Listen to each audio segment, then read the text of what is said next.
this is Dutch Thompson with MP3. We are live at the MP3 weekly live stream called Game Changers. So excited for you and anybody else who can join us today. And this week's special guest is Georgi Dinkov.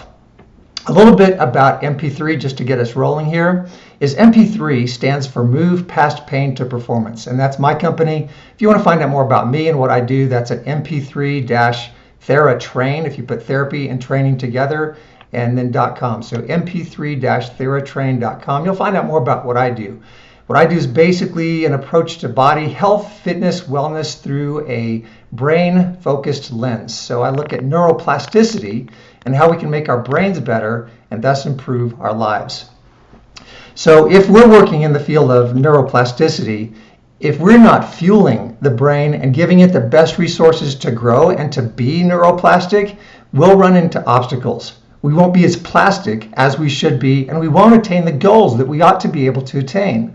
So people like Georgi are instrumental in helping us through the chaos. And I say chaos meaning that very directly. If you think about the diets and the myriad of trendy whatever there is out there, there is so much misinformation. And if you were able to catch us last week with Kate Deering, we talked about this weird array of circumstances where we're almost trained as a society to think that we should be able to get rich quick, lose 100 pounds in 12 weeks and look awesome. And really, nothing could be further from the truth.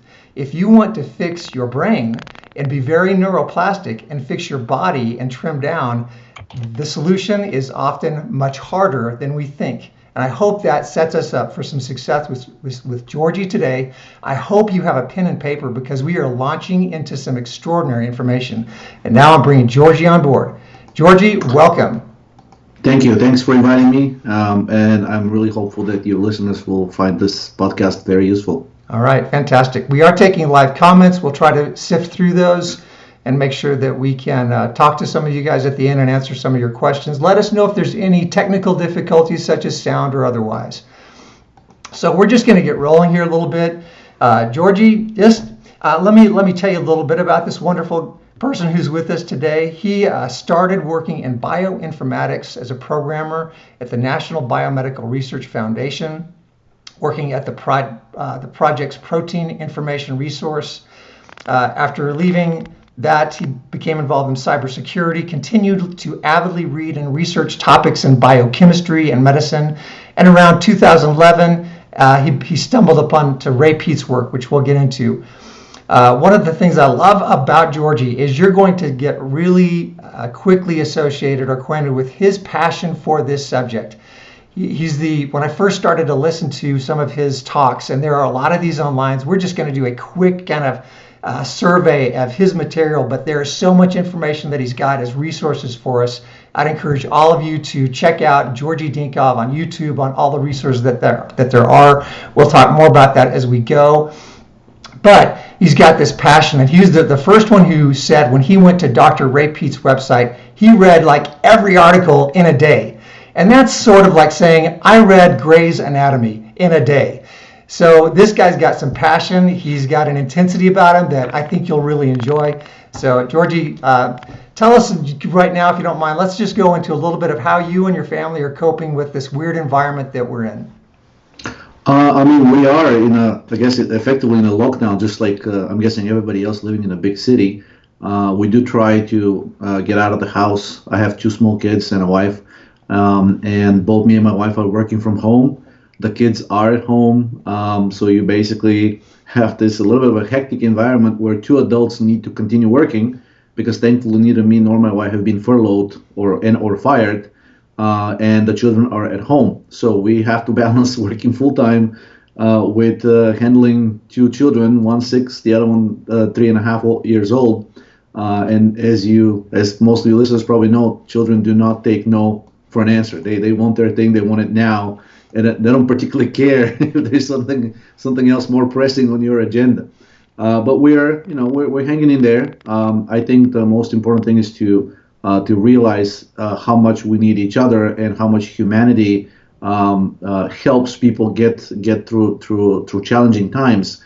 Because as you mentioned initially in the intro, there's so much false information out there and just not having anybody to discuss things that are bothering you, or like were you thinking that maybe not entirely accurate coming from the news. Just not having any of those people. I mean, I'm thinking of all the people that are stuck at home by themselves, not having anybody to talk to or relate to. It's probably having detrimental effect on their mental and physical health. Thankfully, I'm not in that position. I have a like-minded person at home who is actually a biochemist by training, my wife, and we discuss these topics all the time, and we make decisions together that help us get through these challenging times. So I'm fortunate, and I'm wishing that all your listeners have the same kind of setup at home, because honestly, if you're by yourself, just the confusion and the feeling of being alone and not being able to relate to anybody else, I think that alone can cause significant mental health issues, which can further down become physical as well. Yeah, I think we have a tendency, as a culture, of separating mental health issues from nutrition and Exactly. kind of blood chemistry markers. Do you think that people can change their anxiety or legitimately their immunity by understanding better the markers that you have to share with us? Absolutely. I would like to start with a bit of an analogy, which I often use when I try to explain to people my view of the bioenergetics and / metabolic aspect of health. Now, modern medicine basically gives you this analogy of the car, which I'm going to use later on as well, and it basically says, look, your body is the car, right? And the food that you're consuming is like the fuel of the car. Now, if you consume crappy fuel, you may go slower than normal.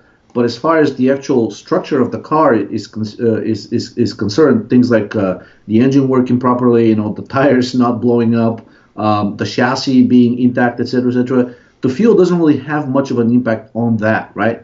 And basically they're separating. Their mainstream medicine is kind of telling you your health is composed of a structural and functional component. The structural component is the structure of the car, namely your body, and the functional component is how this car behaves, and which is tied to energetics. And essentially, medicine likes to treat these two aspects completely separately.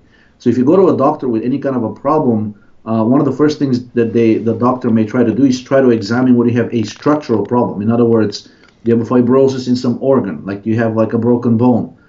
Do you have, God forbid, cancer growing somewhere? Like, do you have problems with your heart, blockage in the arteries, right?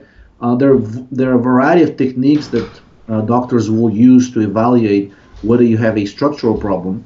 And if you don't, then basically they will usually tell you, hey, look, your problem is functional, and there isn't much we can do for it. Now, they'll probably put you on some kind of a drug, but when it comes to functional problems, medicine is essentially saying that we can only manage those problems, but we cannot really cure them, mostly because we don't know what the cause is. Mm-hmm. So let's say if you have a, gastrointestinal reflux disease, and the doctor does an endoscopy and finds out that nothing else is wrong with your esophageal sphincter or your stomach or your esophagus, they'll put you on a proton pump inhibitor drug, which reduces the production of acid, and they'll tell you, look, you just have a GERD, which is a functional disorder, and we confirmed that nothing is structurally wrong with you, so we just have to control the acid, and you have to take this drug for life.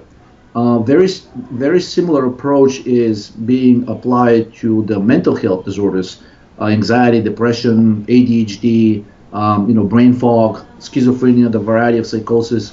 Medicine has right now convinced itself that there is no structural problem in the brain in these diseases, so that must be some kind of a chemical imbalance. And what medicine does is says, well, we're going to manage that with a variety of drugs. Now, I have not seen a single doctor, at least in a public health capacity, discuss the notion of energy and the role of energy in brain health and in all of these mental health disorders. And to me, that's very surprising, because it's very well known that the brain consumes about 40% of the calories that you ingest on a daily basis. 40% of those converted to energy go towards maintenance and functioning of the brain. And I think any of you listeners, whether they're a doctor or not, can probably testify that when they have not eaten well, or they have not eaten for a long period of time, or they've eaten like some kind of a bad food, that immediately reflects on their mood as well and on their cognitive function. If you're hungry, you're cranky, you can't perform well, you can't. I mean, I don't think it'll be surprising anybody if I tell you that it's a good rule of thumb not to go and try to take an exam on an empty stomach. It's just not going to go away. You'll be nervous, you'll be jittery, right? And this, I think this goes a long way towards demonstrating the role of energy in brain functioning. So to me, it's surprising that short-term events such as being cranky, in a bad mood, or having a brain fog because you haven't eaten enough or you haven't eaten properly. I'm surprised that medicine has not taken these observations and extended them to clinical pathologies such as anxiety, depression, ADHD, etc. Now, this is actually not for a lack of evidence. If you go to PubMed, which is the database of all of the scientifically published peer-reviewed studies, you will find a trove of information going back at least 100 years, which claims that energy has everything to do with mental health disorders, including the most extreme of them that require involuntary hospitalization. In other words, the lack of energy, the lack of proper production of energy in the brain from the food that you're eating has everything to do with things like anxiety, depression, ADHD, and brain fog. In fact, in animal models, when scientists use animals to try to mimic some of the mental health disorders that people have and consequently try to apply a new drug or a new intervention to treat them, it's very well known that for example, if you keep your animals hungry for more than a certain amount of hours, they will develop clinical anxiety, right? And I've never heard a doctor or psychiatrist, and I've met quite a few of them, both while working in the clinical in the National Biomedical Research Foundation, and subsequently I have quite a few friends that are doctors. Not a single one of them actually believes or agrees with that things such as not eating properly or not eating enough can actually trigger a clinical disorder such as generalized anxiety disorder. They call it GAD, or depression, right? Yep. And we have these conversations going back and forth, and the answer usually is, yes, you are developing a momentary, like a short-term disorder when you're not eating properly, or when your brain is not getting enough energy, but it's only temporary, right? And whether you develop a full-blown clinical disorder depends very much on your genes. And that's really the answer. It's like you're only developing anxiety or depression or ADHD or psychosis or schizophrenia if you have the genes for it. Yet this mountain of research, which I mentioned going back to at least 100 years, says that, you know what, if your brain is chronically getting undernourished, chronically getting being stuck in a deficiency of energy and a deficiency of calories, over time this actually does transform into a clinical disorder. And what is also worse is that it can actually lead to structural changes that are very difficult to reverse afterwards. In other words, even in the classic paradigm of medicine of function and structure being separate and one having nothing to do with the other, there is a mountain of evidence showing that they actually affect each other, and just the mere deficiency of energy / calories, or not consuming the proper amount or types of foods, can actually lead to a number of different severe clinical disorders, whether medicine likes to admit it or not. And the evidence is not just in animals. If you look at older studies done before the 1950s, there is again a mountain of evidence. And in fact, people being treated, people with severe psychiatric disorders being treated with simple remedies such as reducing the amount of fat in their food, increasing the amount of ripe fruit or simple sugars, giving people aspirin, or giving people drugs that increase the levels of carbon dioxide. Now, all of these things, separately and or together, they have the effect of improving brain bioenergetics. In these studies, unless you believe that all these doctors lied, and there are thousands of them, claim that people were fully cured. Now, this is an even more staggering statement, because if you go and talk to a psychiatrist, for the vast majority of mental health disorders currently diagnosable and defined in the Bible of psychiatry known as DSM, Diagnostic and Statistical Manual of Mental Health Disorders, most of these disorders are considered to be lifetime. In other words, once you get diagnosed with this, you will be put on one or more drugs, psychotropic drugs, and you'll have to be taking these for life. Nobody's even talking about a cure. But astoundingly, up until the late 1950s, studies were very openly discussing cures, and most of these cures were associated by doing interventions, dietary or supplementary or even drugs, that resulted in dramatically improved brain energetics. So to me, the evidence is clear. I mean, I think the levels, the effectiveness and efficiency of production of energy in the brain has everything to do with our mood. And most people already know that, but they're being told by their doctor that this is temporary.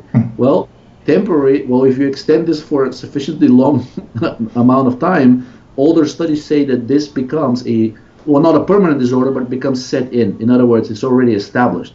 So you will very likely be able to meet the diagnosis, the criteria for one of these modern disorders like bipolar depression, or unipolar, or anxiety, or schizophrenia, etc., etc. So again, brain energy has everything to do with brain health. Yep. And mental health disorders. So the idea that we're really hitting here is bioenergetics. This idea that what the fuel that we put into our body, the nutrients, the chemicals, has everything to do with our ability to thrive in any environment. So right now, the environment's very toxic, it's very stressful, and so this conversation applies directly to today and for the rest of our lives.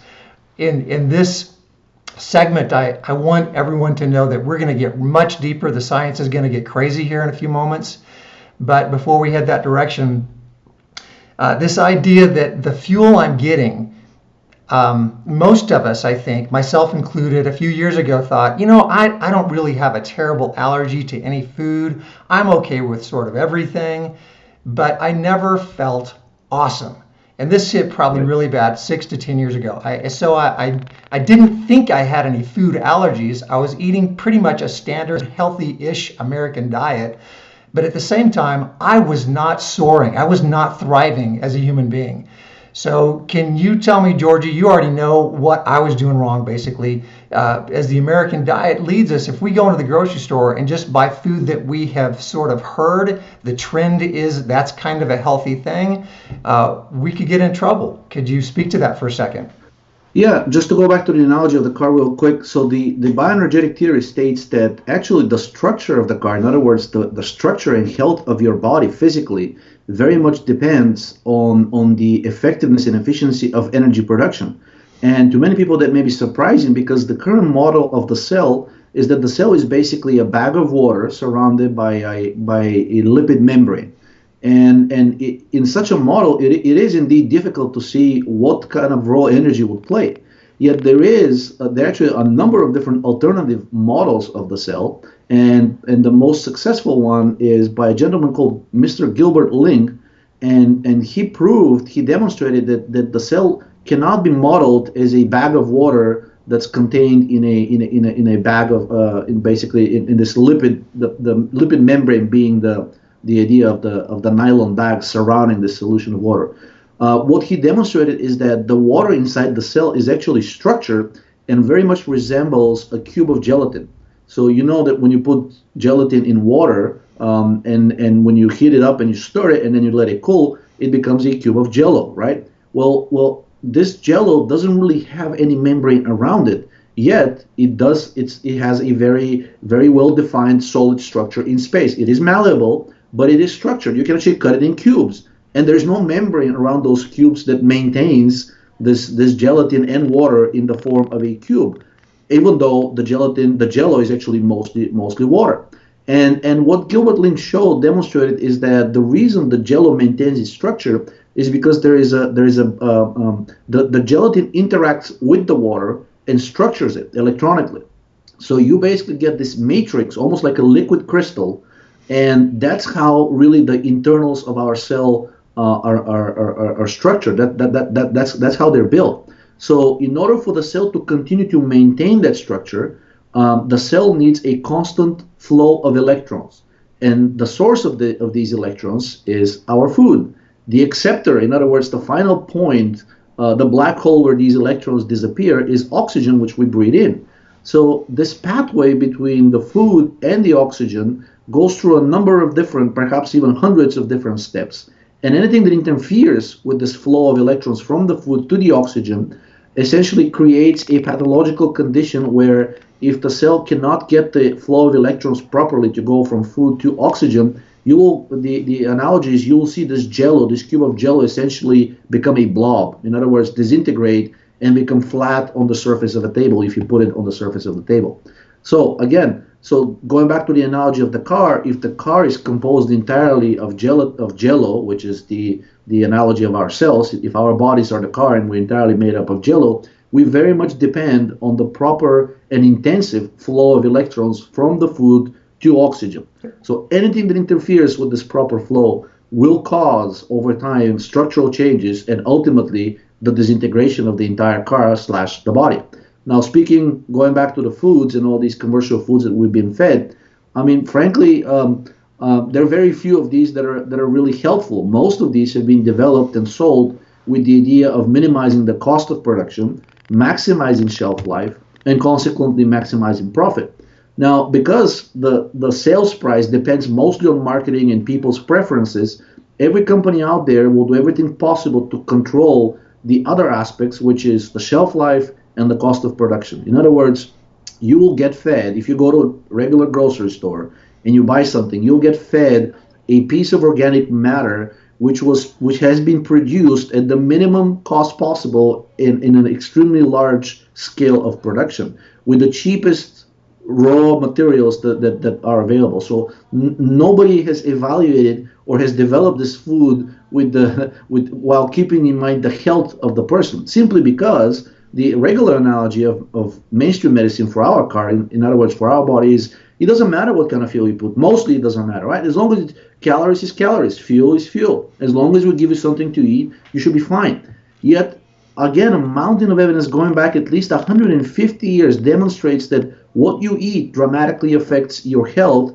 and further your reaction to subsequent eating, to subsequent drinking, to subsequent interaction with your environment. Now, most of your listeners are probably familiar that right now the main recommendations of USDA and FDA is to eat at least 5 to 6 servings of daily of vegetables.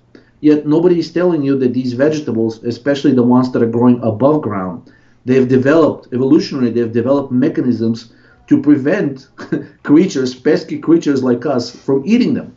Right. And there are a number of different enzyme inhibitors that are contained in raw vegetables that essentially inhibit your ability to digest that food. Now, even a mainstream gastroenterologist will readily admit that any food that is not properly digested and it reaches the small intestine and then subsequently even the colon is likely to trigger an allergy reaction, especially if portions of that food, tiny particles, can somehow get into the bloodstream. And I think that's actually what we're noticing. We're eating food that first of all, it's cheaply produced. It was not developed with a health goal in mind.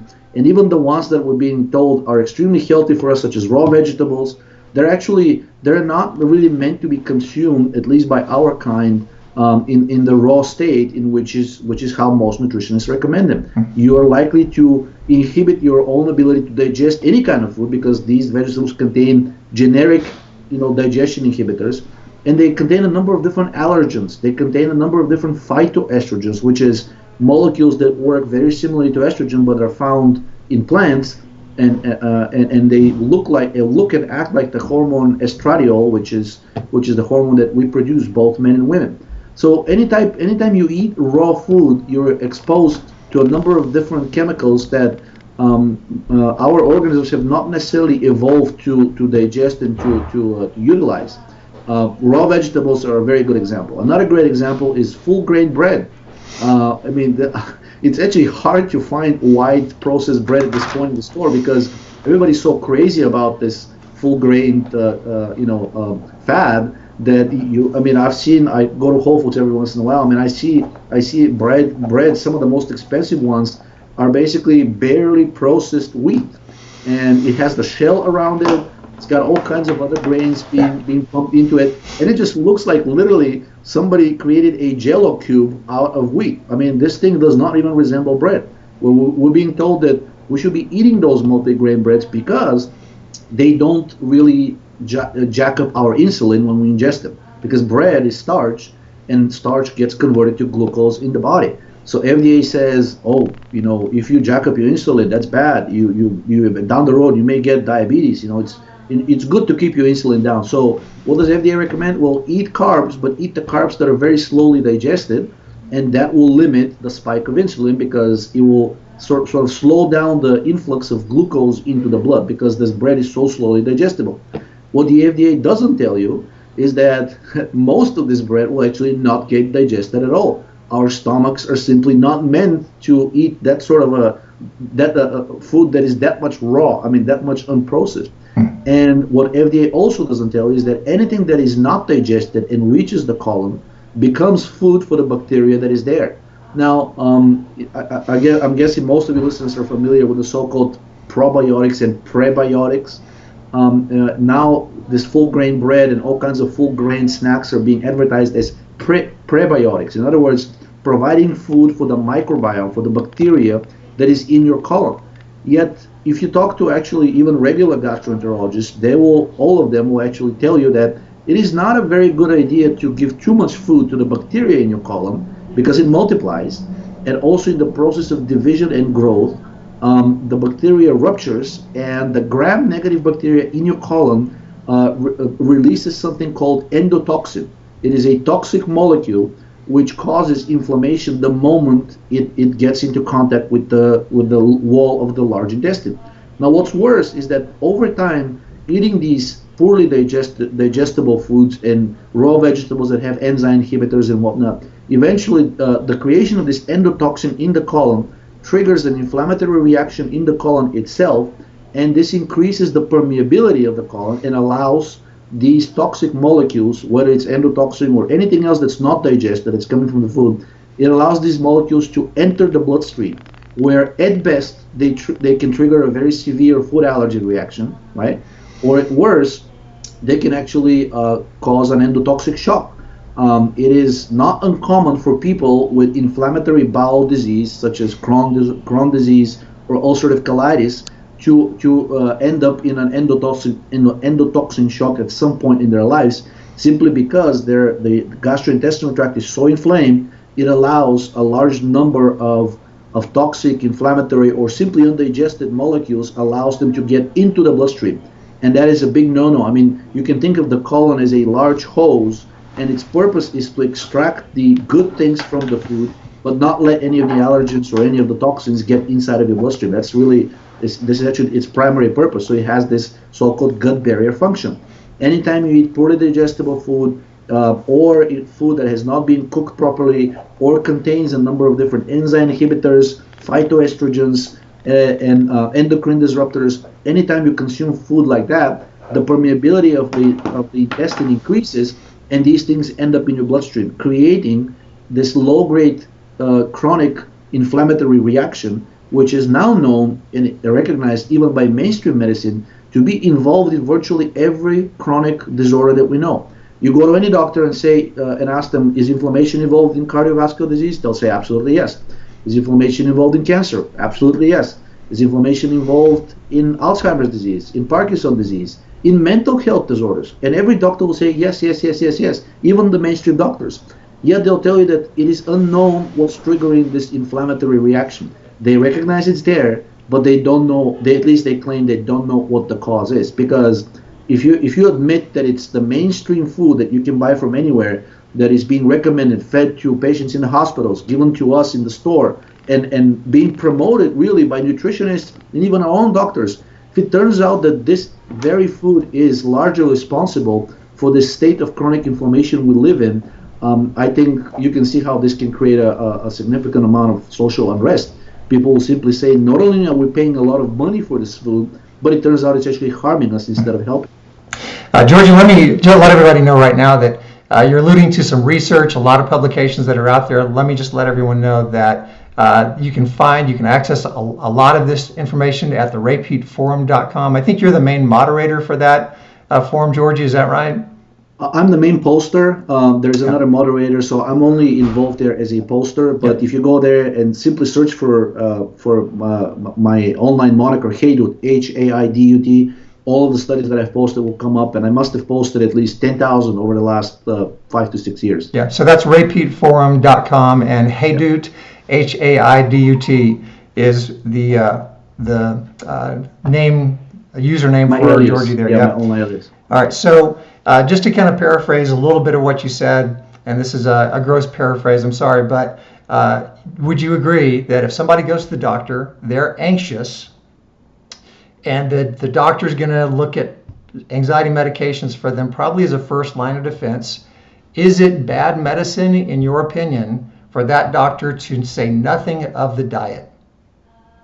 I think it's a very bad practice, and in fact, most doctors will probably not even mention diet. Yeah. They will start investigating, like I said, structural disorders. They may even send the person for an MRI, and just to make sure there's no tumor or anything else that the doctor is worried about structurally. Okay. And since in most cases this will turn out to not be the case, the doctor will simply say you have a general anxiety disorder of unknown etiology. It's idiopathic, right? Yeah. We know it's there, but we don't know what's causing it. Yeah. And I've never met a single doctor, psychiatrist, or psychologist, or even general practitioner who even considered the role of diet in actually causing anxiety. To them, it's all in the brain. But what exactly is causing it? They're saying it's anybody's guess, and it's most certainly not the diet, which I think is a very, very bad practice, because we have mountains of evidence demonstrating that eating just a single serving of the wrong kind of food, such as a very poorly digestible piece of bread, can actually give you anxiety simply due to the inflammation that's caused, just as I mentioned earlier. And inflammation is a known cause of anxiety and depression. That part a doctor will readily admit, but they will vehemently deny that your diet has anything to do with it. Yeah. So there, let's dive in a little deep to the science here, because it gets very exciting. It gets a little intense, I will warn you.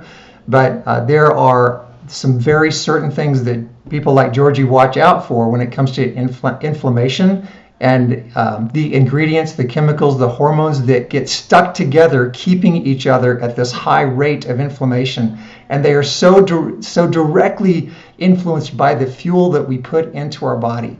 So, Georgie, if you would, please just launch in, if you would, to that inflammatory problem. What are all the ingredients that get stuck in inflammation together? So most of them actually are derived from a type of fatty acids, known as polyunsaturated fatty acid. And unfortunately for us, that is a ubiquitous ingredient in virtually all of the commercially sold foods, even the organic ones. Most of these polyunsaturated fats are found in seed oils, but they're also found in a variety of animal products, such as pork lard. You can find them in eggs that have been eggs from hens that have been fed grain food, which is most of them, right? And lately, you can even find them even in milk, because the cows that are producing the milk are mostly fed these grains, which is just a type of seed, and these seeds are so rich in the polyunsaturated fats. Yeah. Now, how does that matter for inflammation? Well, if you look at the inflammatory cascade, the majority of the inflammatory mediators inside of the body are actually synthesized from these polyunsaturated fats. The main polyunsaturated fat is known as linoleic acid, and linoleic acid is converted inside the body into another polyunsaturated fat known as arachidonic acid by an enzyme called phospholipase A. Now, from arachidonic acid, the body synthesizes at least 3 different types of inflammatory mediators, highly inflammatory. One class is known as prostaglandins, another class is known as leukotrienes, and another one is known as thromboxanes. And the enzymes that synthesize each one of these different classes of inflammatory mediators, for the prostaglandins, that is the cyclooxygenase enzyme. For the leukotrienes is the lipoxyoxygenase enzyme.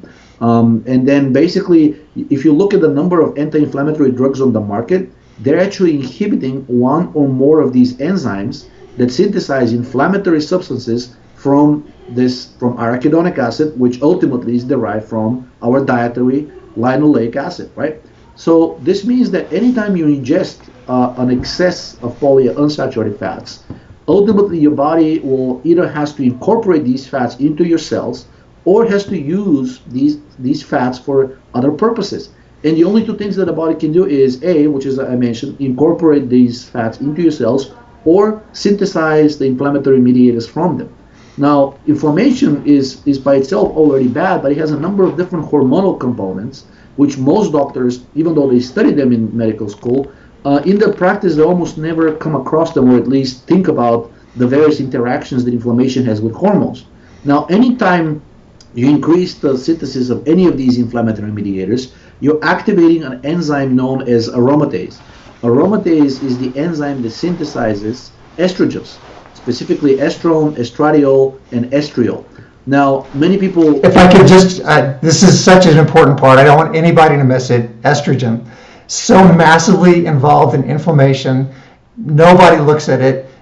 People like Georgi, Dr. Pete, Danny Roddy, a few other names I could throw out, are saying this is so involved in inflammation. So I'm sorry to interrupt, but that's such a game changer if we just start to understand that it's in men and women. We all have to deal with it, but it is so important as a getting involved and stuck in inflammation, isn't it?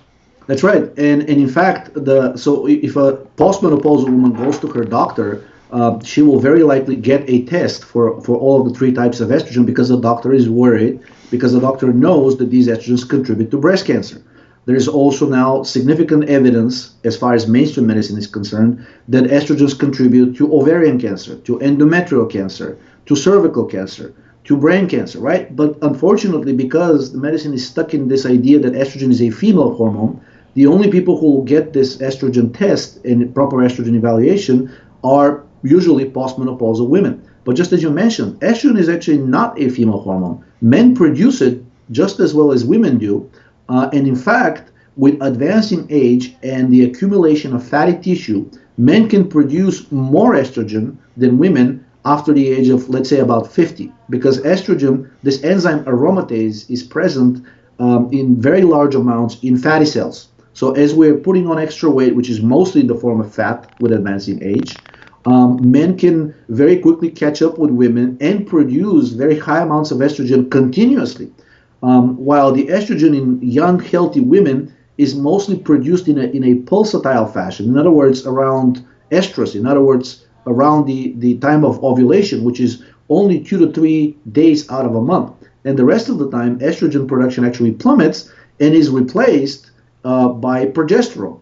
And it has been shown that young males before puberty, while they're still children, they actually produce as much progesterone as young females, and they produce very little estrogen. Around puberty, males start producing, according to doctors, males start producing mostly testosterone. Yet what doctors forget conveniently to tell is that testosterone can easily get converted into estrogen by this enzyme aromatase.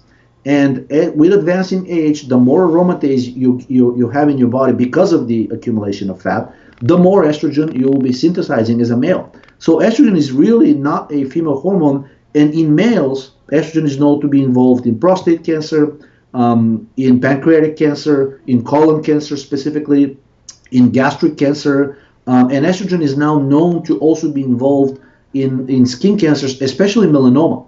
So you'll be if you actually check the publications that are out there, I think you'll be very hard pressed to find a single cancer type that does not have some sort of an involvement of estrogen along the line.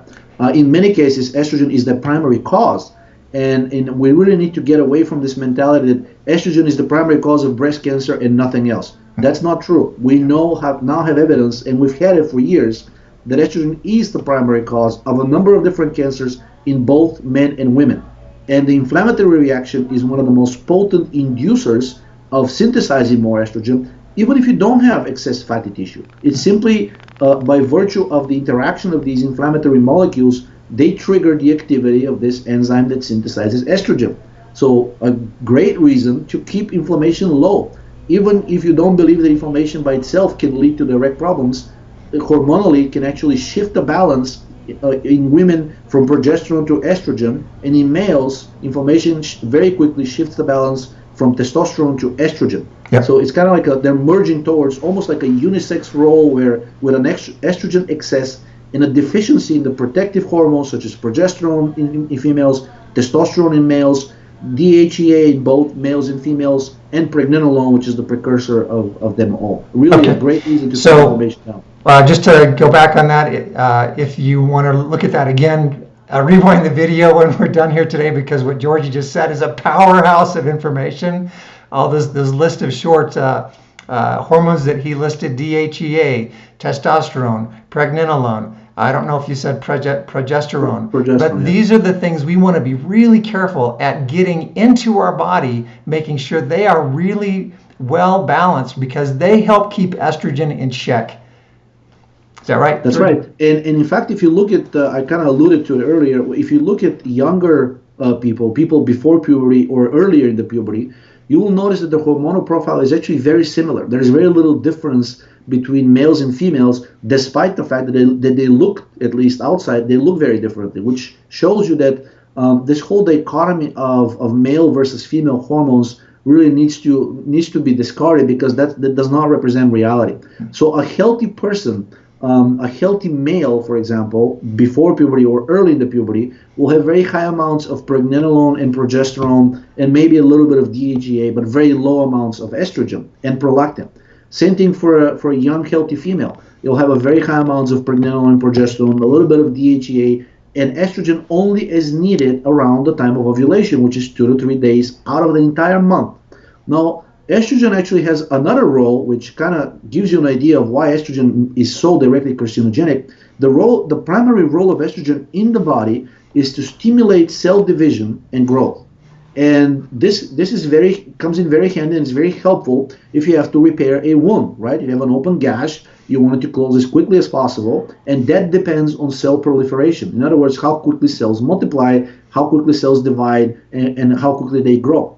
And it turns out that the primary role of estrogen, before it even gets to the sexual function, is actually that. It's to cause your organism to direct its resources to growth and to repair. But unfortunately, if this mechanism, which is very powerful, gets out of control, you get the cancer thing, which is literally uncontrolled growth. There's not much of a mystery to cancer as far as its cellular structure and metabolics is involved. And we know that estrogen, nitric oxide, prolactin, and serotonin are intimately involved in programming every cell to go from what it used to do as part of a specific organ, such as, let's say, the liver, into simply discarding all of its specific machinery that makes it, say, a liver cell, and reverting back to the primordial purpose and function of every living organism, which is division and growth. So in a sense, estrogen very powerfully changes your phenotype. In other words, it reverts you from being a human back to being an amoeba, a formless, a shapeless bacteria, a colony of these bacteria, which is the cells, and all they can do is eat and grow and divide, and that's it. And that's what estrogen does. That's what every carcinogenic chemical does. It destroys our form, it destroys our function, what makes us humans, and reverts us back to a primitive state of organism. It's still alive, but it cannot do much, and it's certainly not human. Georgi, could you talk a little bit about the other things that get upregulated when estrogen gets into that high inflammation state? There's other chemicals and processes that get kind of excited with that are bad for us. Absolutely, yes. Estrogen triggers the synthesis of cortisol through the hypothalamus pituitary adrenal axis. And that is a very interesting cycle. I call it an axis because it's basically the adrenal system, which is the fight or flight response, the stress response. It's basically a simple 3-step operation. The organism perceives danger or any kind of an event that is perceived as unpleasant or requires a dramatic response, and it happens in the brain, in the hypothalamus.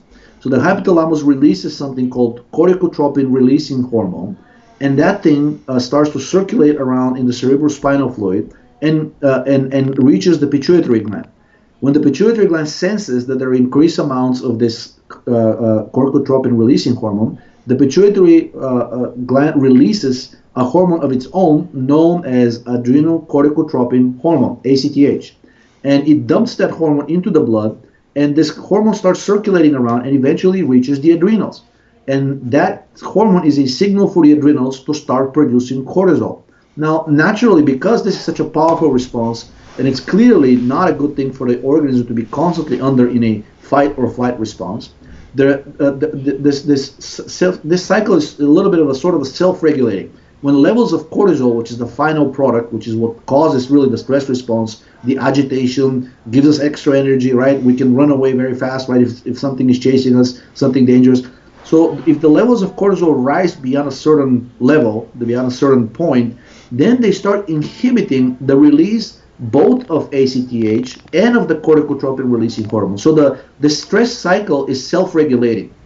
But estrogen is very pernicious in that it actually removes that brake, it removes that mechanism to self-regulate, and in fact keeps promoting the synthesis of cortisol, even if the levels of ACTH and CRH from the hypothalamus are low. So it damages the ability of the stress cycle to self-regulate and to shut itself down after the threatening event is over, after it's gone. So if estrogen levels are low, we will constantly be producing cortisol, we will constantly be feeling agitated, we will have poor sleep, and cortisol has a number of different detrimental effects because the role of cortisol is to save the organism. It's one role, actually two roles. One is to suppress inflammation, and two is to convert energy, convert your skin, your muscles, and even bone into chemicals that the organism can turn into energy. So it's basically when you're under stress, your organism is consuming itself because it thinks it's a state of emergency, as we are right now in COVID, right? Mm-hmm.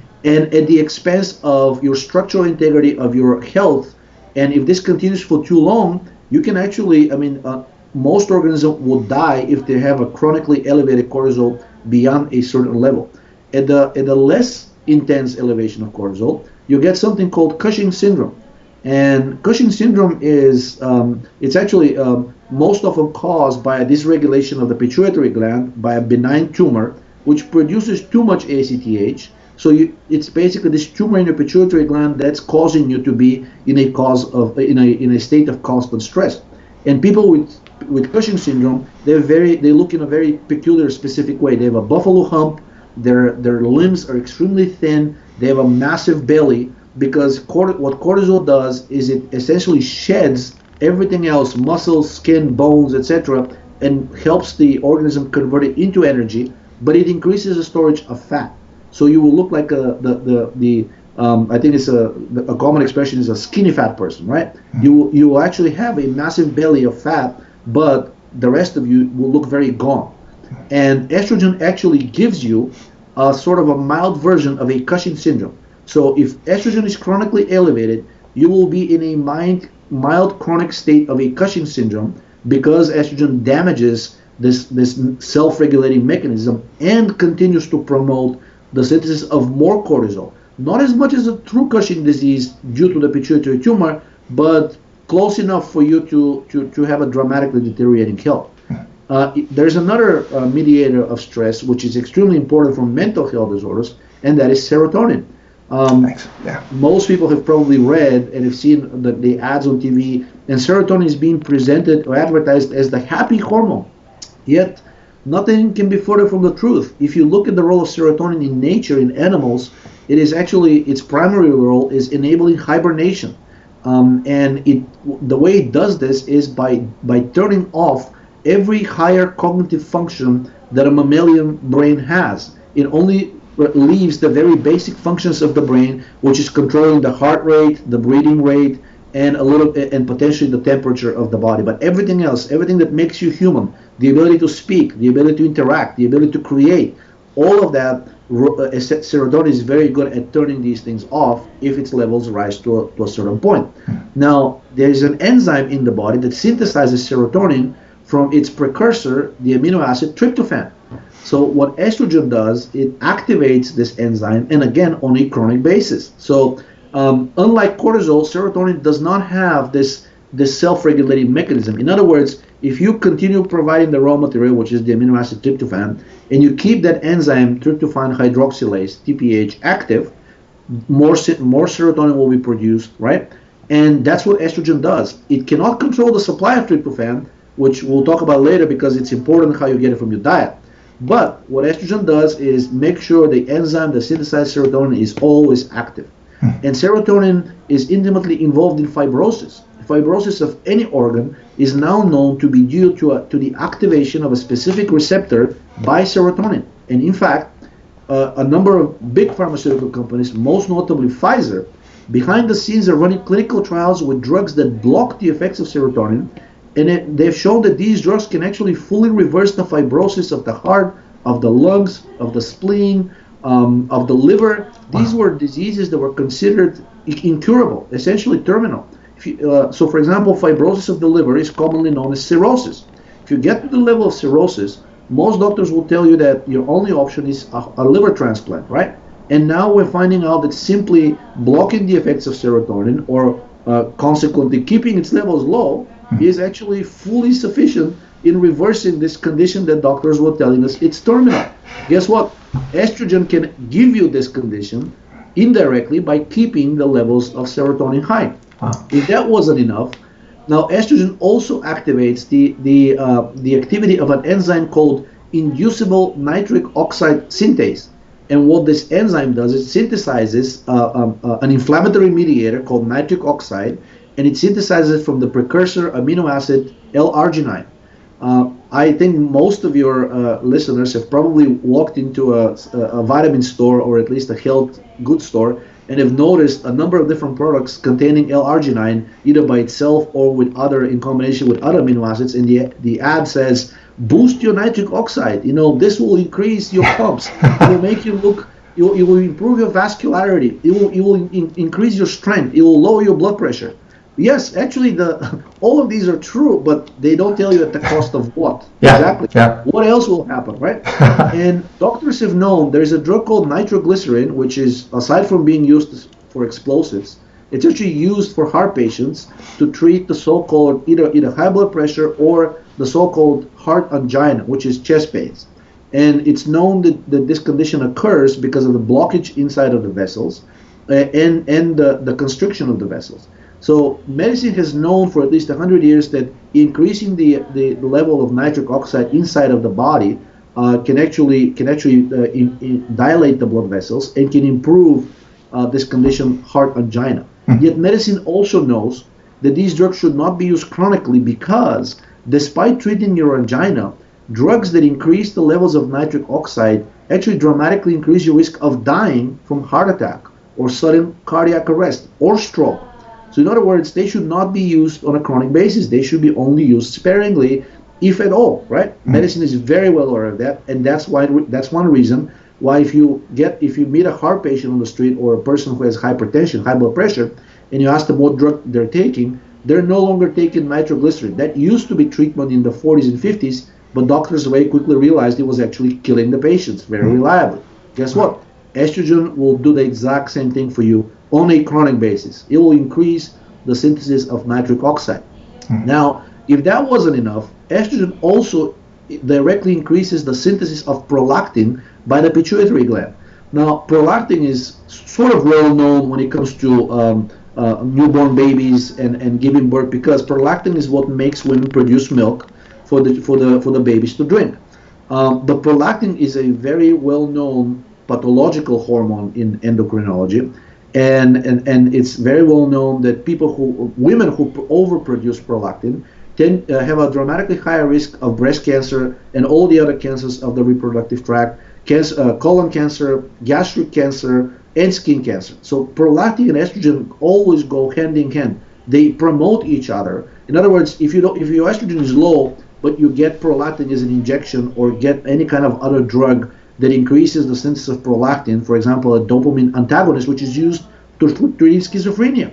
A well-known side effect of that drug is dramatically increased prolactin, which in males leads to the growth of breasts, which can actually look just like female breasts. And it's known that the increase in prolactin leads to dramatic, basically to a very rapid onset of obesity. So you can be a completely normal-looking male, but if you develop schizophrenia, which is a type of psychosis, you will likely get put on a dopamine antagonist drug. And the warning on all of these drugs, there's a black box warning, says that this drug will likely lead to obesity, loss of sexual function, loss of cognitive function, and a dramatically higher risk of a number of different cancers, which are all listed on that label. Now, estrogen, again, is intimately involved in increasing the levels of prolactin. And estrogen activates the enzymes, the very enzymes. As we said earlier, the inflammatory mediators activate the enzyme aromatase, which synthesizes estrogen. Now, guess what? Estrogen on its own now goes back and actually is capable of activating even more the enzymes that synthesize the inflammatory mediators. Yeah. So inflammation promotes estrogen, estrogen promotes inflammation, and on it goes in a vicious circle until something is done to stop that vicious circle. Georgi, let me ask you, we're coming to our end of program here. I think we're going to press on for about another 8 minutes or so. What we need to cover is prolactin as a good metric for body health. And then also we want to get into the 3 products at your company that you are selling the most of, that people are having a great response to. So I definitely want everybody to know that Georgi's company, he makes some of the best nutritional supplements that I'm aware of. His vitamin B product is my favorite. We'll get to that in a moment. But before we do, again, going about 8 more minutes here, Georgi, talk about prolactin. I think that's available on our standard blood test, isn't it? Yes, it is available, and I would like to explain a little bit more why I think it's important. Aside from the fact that it's a very good mediator of overall health, because prolactin levels tend to rise with age. Higher prolactin levels means lower levels of testosterone and DHA and progesterone in males, and lower levels of progesterone and DHEA and cholesterol in females. And that's so just an aside, is those are all the good things. Exactly. Those are the so-called youth-associated hormones that were high when we were in the age between 12 and 15, and then they started declining, shortly afterwards. Yet at the expense of rising prolactin, estrogen, serotonin, nitric oxide, etc. Now, if you go to a doctor, you can actually get a test for serotonin, and you can get a test for the different blood estrogens. Unfortunately, those are not reliable because you can have very low level of estrogens in the blood, yet extremely high level of estrogen inside of the cell, because keep in mind that estrogen is produced inside of the cell through the action of this enzyme aromatase. So what we really care about is what is the total body load of estrogen, right? And as it turns out, very rarely this is reflected well by the blood test, just as I mentioned, because if estrogen is very well bound to its receptor inside of the cell, if you're producing plenty of estrogen because you're under stress or inflammation or whatnot, or you have some kind of a Crohn's disease, very little of that estrogen will actually get excreted into the blood and circulate around to be caught by a blood test. Yet, because of the intimate effects of estrogen and prolactin, it has been shown that without exception, every person who had high levels of estrogen inside of the cell, in other words, high total body load of estrogen, had elevated levels of prolactin, without exception. So, because prolactin is reliably released in the blood, if your levels of prolactin are higher than normal, it's almost guaranteed that you're producing way more estrogen than needed, and that estrogen, if your blood levels of estrogen are low, which means that most of the estrogen is still stuck inside of your cells. In addition, recent studies demonstrated that prolactin is also a reliable metric for serotonin. And serotonin, even though there is a blood test for serotonin, which you can order, it's a standard test, most of these tests, unless you specifically ask for the one that's actually reliable, most of these tests test the so-called plasma or serum serotonin. And it has been shown that one is almost always within the range, even in people who have tumors producing excessive amount of serotonin. So, in other words, this test is just as the estrogen test is not very reliable. But prolactin has been shown to reliably correlate with the total levels of serotonin being produced in the body. And if you want, you can actually there is a reliable test for serotonin. It's called whole blood serotonin, but most doctors don't like it because the blood needs to be frozen immediately after being drawn out of you, because otherwise the test cannot properly analyze it. And most doctors don't really have a refrigerator or liquid nitrogen to dump that little flask of blood and keep it frozen until it gets taken to the lab. So doctors do the regular cheap serum/plasma serotonin, and that one is not reliable. But if you do prolactin is a reliable metric of your total serotonin and total estrogen body loads. And if prolactin is high, it doesn't matter if you're male or female, chances are your systemic health is not good, with a notable exception in breastfeeding females. Yes, then your prolactin will be high. But if you're not breastfeeding female and prolactin is above the optimal range, chances are your overall systemic health is not in a good shape. And what can you say about the optimal range? A prolactin. Another caveat here, because medicine has noticed that prolactin levels have been steadily increasing in the general population, they keep redefining what the normal range is. About up until about 20 years ago, the upper normal range of prolactin was 12, and I'm forgetting the exact units. I think it's picograms per milliliter. And if you look at the normal range now, it is 22 for males and non-breastfeeding females. So in other words, the normal range of prolactin, what medicine now defines as normal, has almost doubled over the last 20 years. Wow. Yet nothing has happened to justify the labeling of this increase as normal.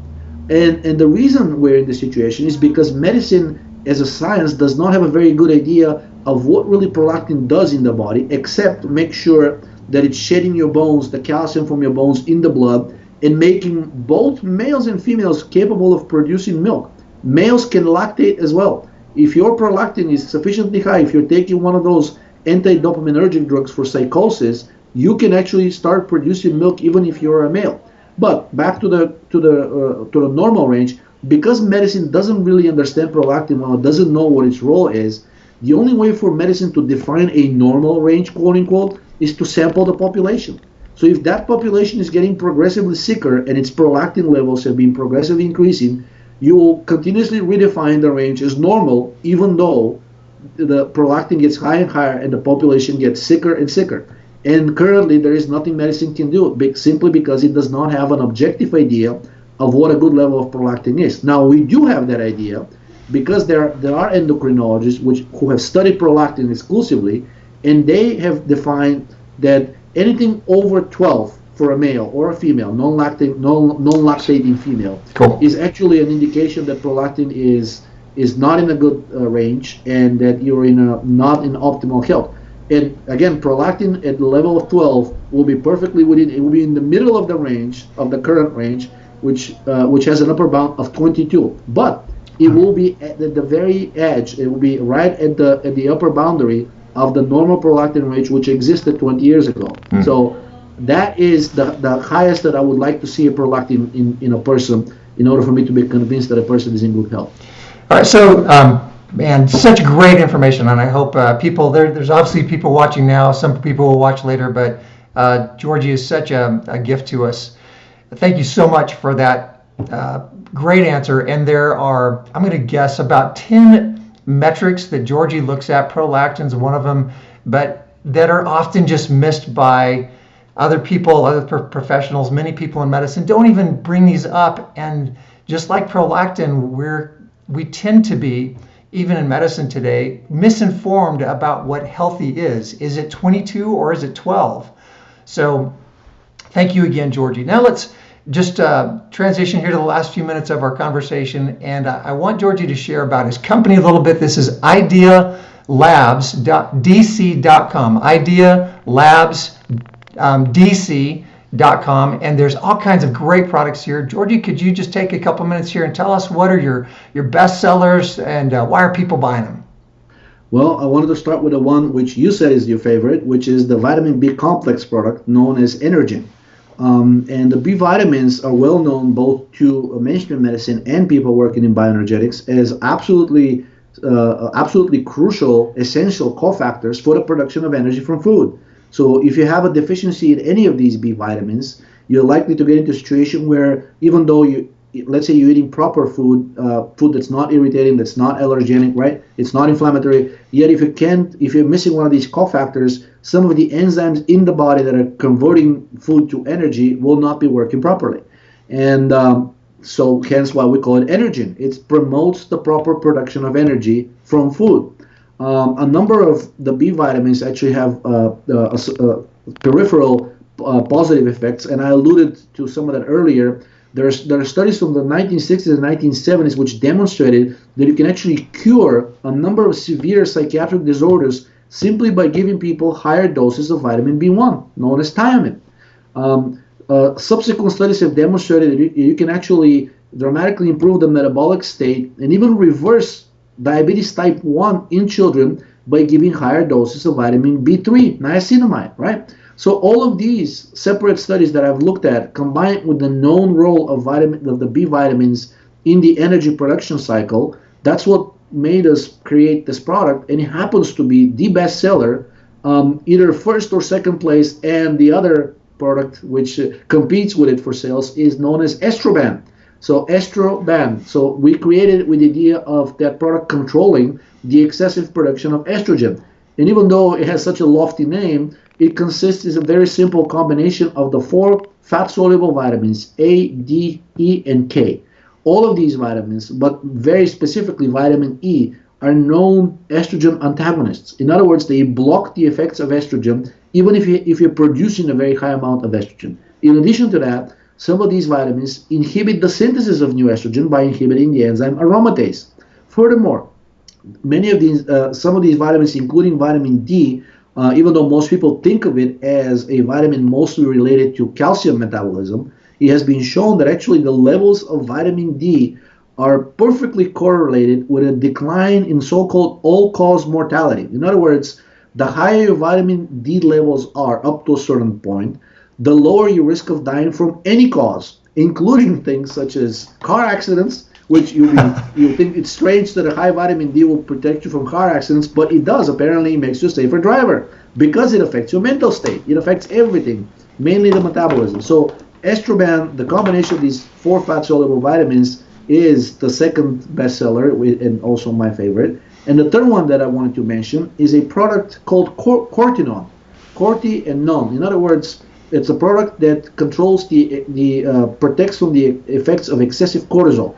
Since cortisol is one of the stress mediators, in fact, the main one, as we mentioned earlier, and its levels not only do not decline with age, but are probably elevated as a result of chronic inflammation, chronically high estrogen, etc., etc. So as you can see, there's a pattern here. We're trying to create products that control the main inflammatory / stress mediators: estrogen, cortisol, prolactin, serotonin. So Cortinon is a combination of progesterone and DHEA, and it's been shown that the levels of these two hormones dramatically decline with age.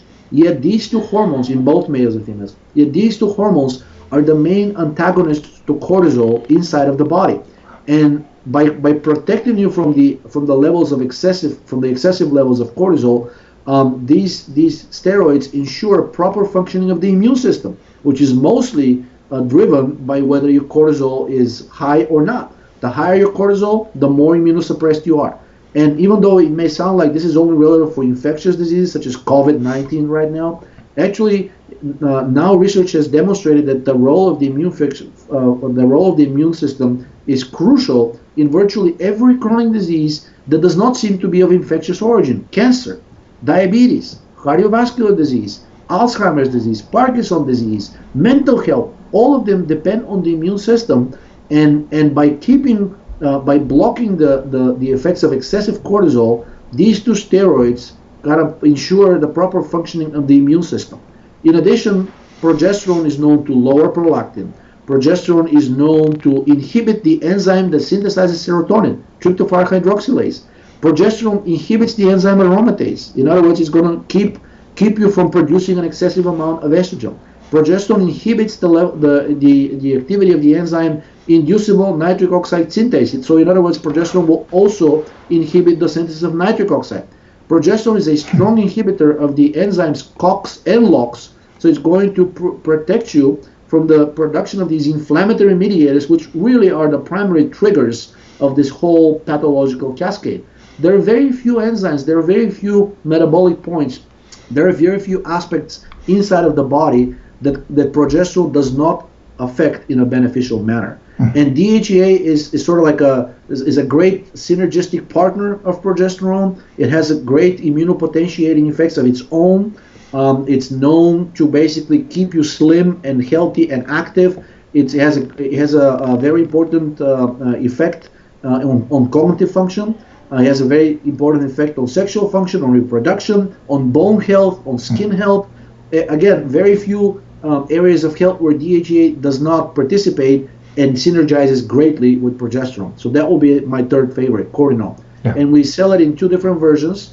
The progesterone and DHEA dissolved in vitamin E, so you're getting a little bit of vitamin E as well, right? Cool. And a little bit of fat mixed with it. Or it's dissolved in ethanol, in other words, in alcohol, and a little bit of fat as well.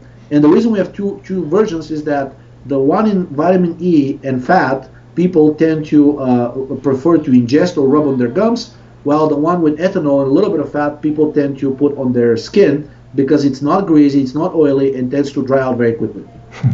Georgi, it looks like you just got landed in the dark. Yeah, I can turn it on again. All right. Well, that's gonna bring us pretty close to summing up here.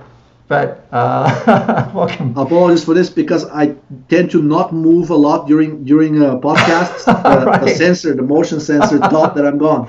Awesome. All right. Well, we're going to wrap up with that. As you can see, my friend Georgi is an amazing resource to nutrition today, to the kind of questions. I definitely want to invite Georgi back in the future and see if he'll be with us again, because there's such a wealth of information here, and there's so much misinformation out there. And this guy's just a fun, as you can tell, he's passionate about this subject. So Georgi, thank you so much for joining us today.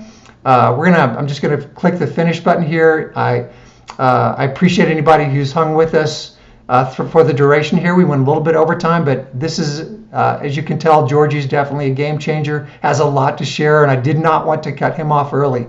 So Georgi, again, thanks. And to our listeners, we're back next week. Georgi, I'm going to take you out of the picture, but hang on, because I want to talk to you a little bit after we're done here. So next week, we're in with a great guy named Lars Lionhardt. He is a trainer for the German national football team that won the World Cup in 2014. And he has written a book called Neuroathletic Training. So he's going to be online with us from Germany. We're having a different time for our program next Thursday. We're going to start at 9 a.m. so we can talk to Lars at 5 p.m. his time. So 9 a.m., put that on your calendars for next Thursday, the 16th of April, to tune in with us then. Thank you so much for joining Game Changers today.